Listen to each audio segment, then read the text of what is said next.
সুপ্রিয় দর্শক শ্রোতা, আসসালামু আলাইকুম ওয়া রাহমাতুল্লাহি ওয়া বারাকাতুহু। আষাঢ় শ্রাবণ জুনাজুরি কর্মসূচি অংশ বিশেষ আমরা প্রত্যেক শ্রেণীর মানুষের কাছে যাচ্ছি। আজকে এমন একজন মানুষের কাছে আসলাম যিনি একজন লেখক। উনি অনেক বই লিখেছেন, আমি পরিচিত, আপনারা ক্যামেরাতে দেখতেছেন, আপনারা ওনার সুপরিচিত আপনাদের আছে।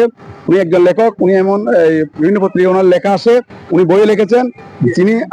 তিনি আর কেউ নয়, তিনি হচ্ছেন ফতেহাবাদ ঈদে মিলাদুন্নবী সাল্লাল্লাহু আলাইহি ওয়াসাল্লাম উদযাপন কমিটির সম্মানিত সভাপতি, অনেকদিন ধরে সভাপতির দায়িত্ব পালন করেছেন আনোয়ারুল আলম সাহেব।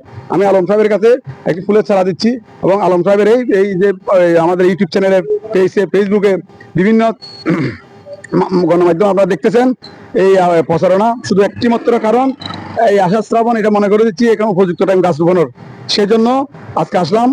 এই আমাদের এই আজকের অতিথি হচ্ছেন আনোয়ারুল আলম সাহেব।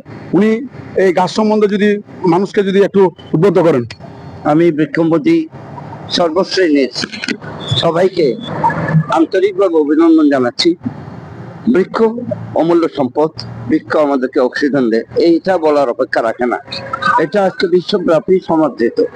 আমি আশা করব এই আষাঢ় শ্রাবণ মাসের এই বর্ষা মৌসুমে আপনারা একটা বৃক্ষ লাগিয়ে এই আপনার বৃক্ষরোপণ অভিযানকে সফলকাম করবেন, এই আশা ব্যক্ত করি আমি আমার বক্তব্য শেষ করছি। আসসালামু আলাইকুম ওয়া রাহমাতুল্লাহি ওয়া বারাকাতুহু। ধন্যবাদ। ওনার সুস্বাস্থ্য দীর্ঘজীবন কামনা করে বিদায়। খোদা হাফেজ।